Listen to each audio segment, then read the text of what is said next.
Good afternoon. Ready for another technique? Always. All right, so what do you want to do today? How about we do Kimura from mount? Okay, done. So I'll get you on your back. Probably for this one, I think, yeah, slightly diagonal. Maybe go this way, head facing that way. Perfect. All right. So on mount, as a general rule, I like to control both wrists. Controlling both wrists allows you to base and frame using the wrists, so which will give you the balance, and at the same time, it'll give you some control over their hands. If they bridge and move you around, then you're going to use your feet and never release the wrist. So try throw me off. Always going to base, but I'm not going to abandon as much as possible unless I have to. Okay. So, and the good thing about this, once your hands are moving in different directions, it's easier for me to manipulate them. When they're working together, it's much harder to move them around. But if I move them independently, I'll always get better control. I see. A Kimura from mount, generally there's two good ways to achieve it. If someone tries to create a post by hugging or pulling me down, and then they just try to keep me down. In this situation, we're going to bring our elbow and our knee together to try trap that arm there.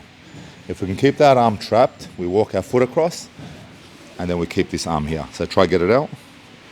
No chance? Yeah, we have to keep that very secure. Now we come back and try get the angle. It's on already. Yeah, if I release the pressure by opening my knee, then I can switch to a normal Kimura. But generally with knee pressure, you can create the submission there. Interesting. And if I have to, walk my foot out and I can switch to a normal Kimura. Wow. The good thing about this is it's a good position in general, because even if I was to fall that way, I have an omoplata. Oh yeah. So I still have an omoplata here. Yeah. Wow. If you don't hug my body, I can still try to drag your hand across my hip. Okay. So if we're here and we start off as we said before, say you're going to push me, I need to control your two wrists. Now what I can do is extend one of my legs slightly and start dragging your hand up across here. Or I can work from the sleeve and start dragging it across here, and then I can post and get the leverage point.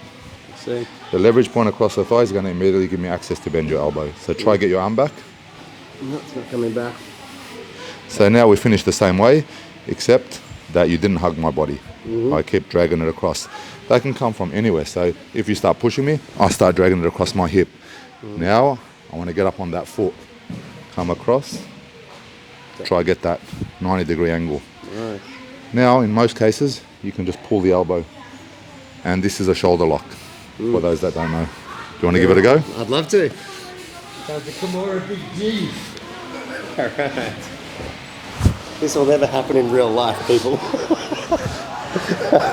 So I could just be pushing. Yes. And then you grab that sleeve So and you drag it behind your back.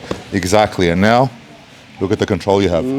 Now you hold the tricep material or the shoulder. Okay. And now you lock everything in.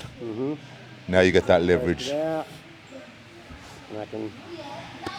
Wow. Now try this side so it can be seen on camera. Okay, sure. So you're here. So if I'm pushing, Boom, you drag and you press all the way trap. Yes, and now I try to get that out. Very nice. Yeah. Very, And very if nice. I actually lock you down, usually in an MMA situation, I'll be holding you down so they can avoid Nice. punches. Yes. Bring these together. Yep. Break the grip here. Yep. You can use elbow pressure Use elbow pressure. on my wrist, or if you can grab it, push it down. I see, like here. Yeah. Break that. Yep. Start to attack here. Yep. Boom. It's a good Kimura from mount, It's really nice. and no risk because you're still on mount. I love it, man. Awesome. These kind of attacks for me are preferred because any submission you can go for while you're on mount, as example armbar. If it doesn't work, you're still on mount. So I don't preference jumping off to go for a submission. Maintain top position. And normally I'll go for like cross collar chokes and things like that that actually don't really work for me. So this is something I'm really actually keen to try. Yeah, especially if their hands are waving around. Absolutely. That's awesome. Thank you so much. Good to see you again. Cheers. And for anyone interested, we're running these classes on Wednesdays. They're only $5. That's a very complimentary price. And they run from 5 o'clock to 6 p.m. every Wednesday. At 18 Leo Street, Faulkner. Yes, thank you very much. Thanks, Jake. Cheers.